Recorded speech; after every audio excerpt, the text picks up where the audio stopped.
Visi: beriman dan bertakwa, berprestasi, beramal dan berakhlak mulia.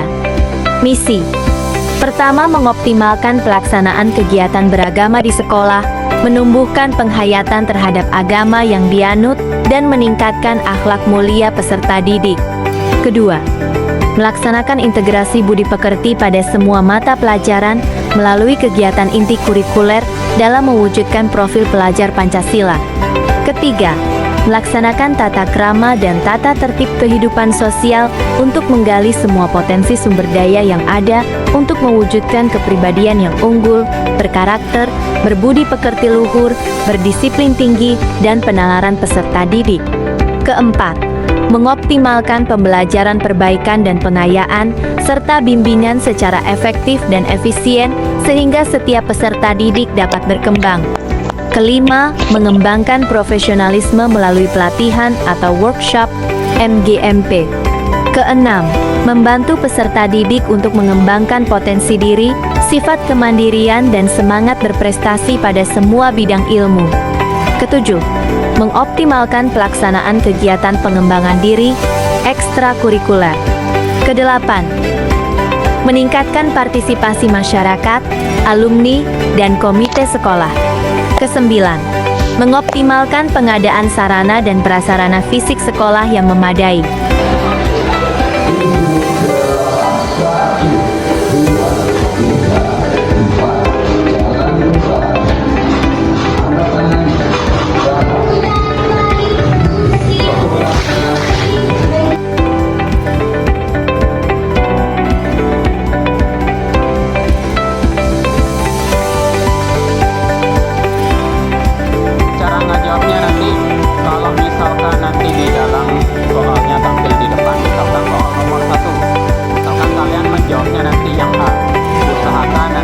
Yang opsi jawaban A, yang A-nya hadap belakang.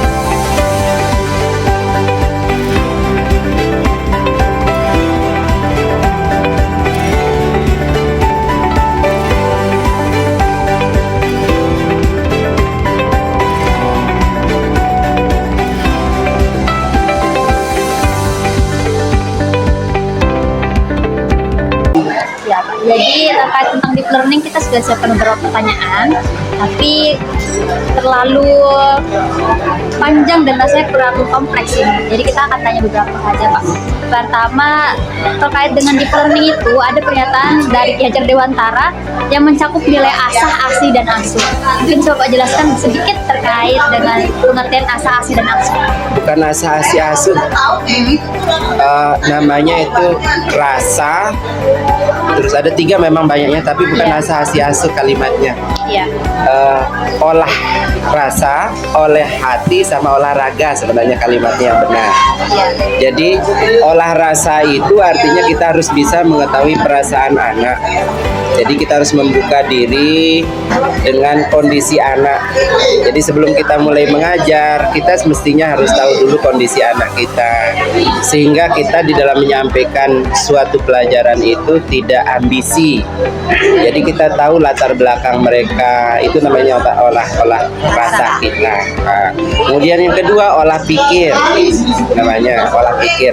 Nah kalau ya sama dengan olah hati itu. Sampai yang terakhir cuma olahraga ya. Ya olah hati, olah rasa, olah raga, sama olah apa namanya tadi? Pikir atau hati? Iya. Nah kalau olahraga jelas kan? Oh, itu ini kalau menurut saya ini olah rasa itu sama dengan olah hati. Yang kedua olah pikir. Iya. Ini hati kan rasa, ini kan hati. olah rasa, olah pikir, sama olahraga. Nah itu dah dia.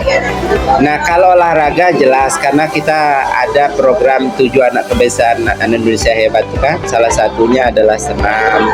Jadi memang anak-anak kita dituntut untuk bersemangat lah di dalam belajarnya.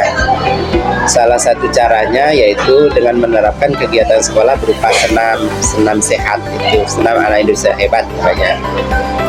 Nah kemudian olah pikir. Nah yang olah pikir ini jelas kalimatnya mengarah kepada kemampuan seorang guru di dalam penyampaiannya nanti, keterurutannya bagaimana di dalam penyampaiannya, kemudian strateginya seperti apa yang akan kita sampaikan, termasuk dengan pendekatan yang deep learning ini. Nah, jadi deep learning ini adalah merupakan suatu pendekatan, dia bukan metode atau model pembelajaran ya. Nah, seperti itulah kalimat. Ya.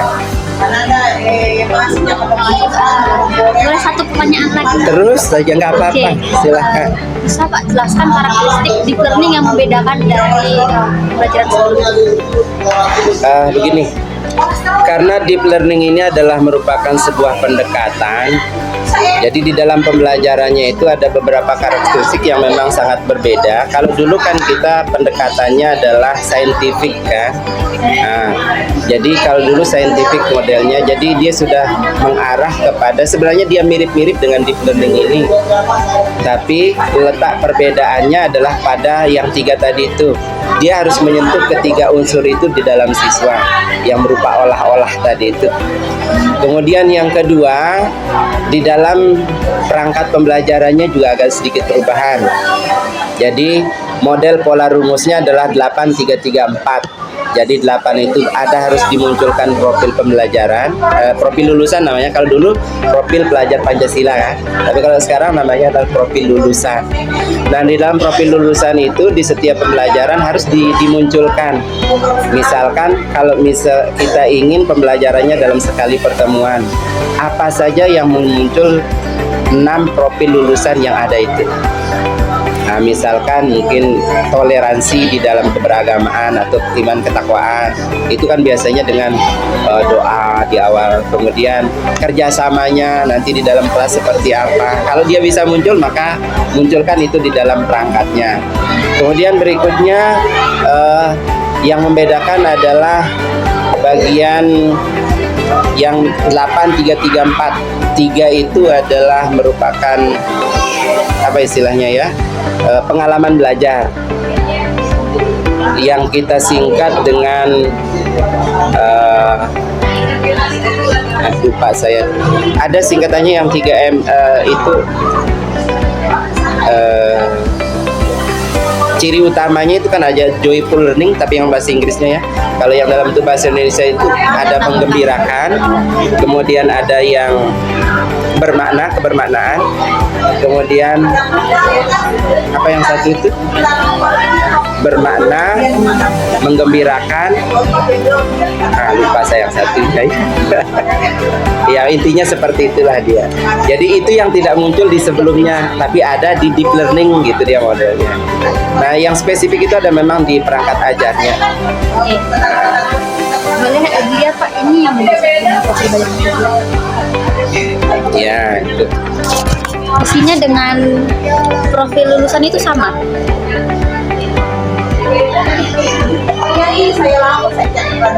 Ya, mirip. Tapi dia banyaknya kalau profil lulusan. Kalau ini profil pelajar Pancasila kan? Iya. Kalau dia kalau dia profil lulusan itu 8 banyaknya. 8. Ya, bukan 6. Kalau ini profil pelajar Pancasila, dia ada tambahannya 2. Apa tambahan? Tidak saya hafal. Tidak saya ingat. Enggak, tapi maksud saya sudah ada di sana. Ya ada. Tinggal dicari saja modelnya. Nanti kan bisa Ada, makanya dia rumusnya kan 8334 itu 8 profil lulusan. Tapi kalau yang 6 ini namanya 3 itu pengalaman belajar. Biarnya lagi. 3-nya tidak ada buku hafal. Ya, yang penting kita sudah ada gambaran. 8334 ya intinya ya. Kan kita belum melaksanakan, bagaimana kita mau hafal? Iya. Tapi paling tidak kami mengarahkan ke teman-teman dari perangkat dulu. Nah, jadi kalau itu sudah muncul di Nanti perangkatnya, bisa kita. kalau yang lainnya kan tidak ada masalah, karena ini hanya berupa pendekatan saja. Dan memang yang diarahkan pendekatannya itu adalah yang model begitu saja. Terus kemudian model pembelajarannya nanti lebih ditekankan kepada siswa bekerja, yaitu model pembelajaran yang membangkitkan motivasi anak untuk mencapai pembelajarannya secara mandiri. Salah satunya adalah project based learning atau discovery learning. Nah, itu yang dipakai. Kalau yang lain itu tidak disarankan lah oleh kementerian ini. Yang dua ini yang paling sering, yaitu discovery sama PJBL, project based learning. Itu modelnya ya. Tapi pendekatannya menggunakan pendekatan yang ini, deep learningnya. Pendekatannya deep learning, model pembelajarannya PJBL. PJBL. Atau bahasa Ya, problem juga biasanya, bisa. bahasa lama itu diskusi kelompok dengan memberikan masalah yang harus dipecahkan. Seperti itu. Ya, makanya saya bilang kemarin ke teman-teman supaya ini dulu perangkat, supaya kita terlihat bahwa kita memang sudah menerapkan pendekatan deep learning. Yang terlihat kalau misalkan kita tidak masuk kelas, itu kan pasti perangkatnya yang terlihat kan. Oh ya, ini sudah menuju kepada deep learning. Nah, kalau yang ini enggak, belum ya. Nah, ini. Artinya yang boleh yang dimunculkan itu ada beberapa dari 8 itu, akan tetapi bukan profil pelajar namanya, profil lulusan namanya. Bisa diganti katanya. Mungkin seperti walaupun hanya 6 sama seperti kurikulum pendekatan kemarin, sekarang ditambah menjadi 8. Walaupun 6 seperti ini tapi tidak Ini dengan semuanya bahasa. masuk, ini semua masuk. Tidak dengan bahasa yang awal itu.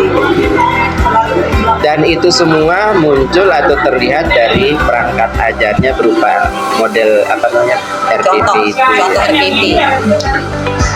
Nah, sekarang itu bukan RPP namanya, bukan modul ajar. PPM, RPM namanya. RPM namanya, rencana pembelajaran mendalam. Jadi bukan modul lagi namanya sekarang. Ada Atau saja nama baru ya. perencanaan pembelajaran Yang ini belum mendalam. kita paham, datang yang baru lagi. Jadi dia bisa disebut RPM atau rencana pembelajaran mendalam, atau PPM, perencanaan pembelajaran mendalam. Itu dah dia sekarang. Itu saja. Jangan banyak-banyak. Sekarang itu model pelatihannya tidak sama dengan dulu masalahnya. Jadi kita itu belajar mandiri sekarang. Jadi baca bukunya kita sendiri. Kalau dulu kan ada narasumbernya yang menjelaskan. Kalau sekarang enggak. Kita yang memahami sendiri isi bukunya. Itu tidak enaknya pelatihan yang sekarang. Makanya kita tidak bisa secara menyeluruh memahami itu. Poin-poinnya itu aja yang kita bisa ambil. Bayangkan kita pelatihan itu ada 6 modul, mulai dari pembelajaran berkesadaran itu dulu. Makanya saya bilang itu salah kalimatnya tadi, karena itu dulu yang dimunculkan sebelum kita menuju ke pendekatan itu ya. Bagaimana mengolah mengolah hati, mengolah pikiran, dan mengolah raganya. Ya seperti itu. Oh iya, benar. Bapak boleh. Enggak, cuman itu. Memang simple aja Pak. Sama ini menurut Bapak berarti Kenapa? sudah Pak, sudah ternyata terjawab semua. Umur Tanda tangan aja Pak biar resmi. Sip. Oke. Terima kasih.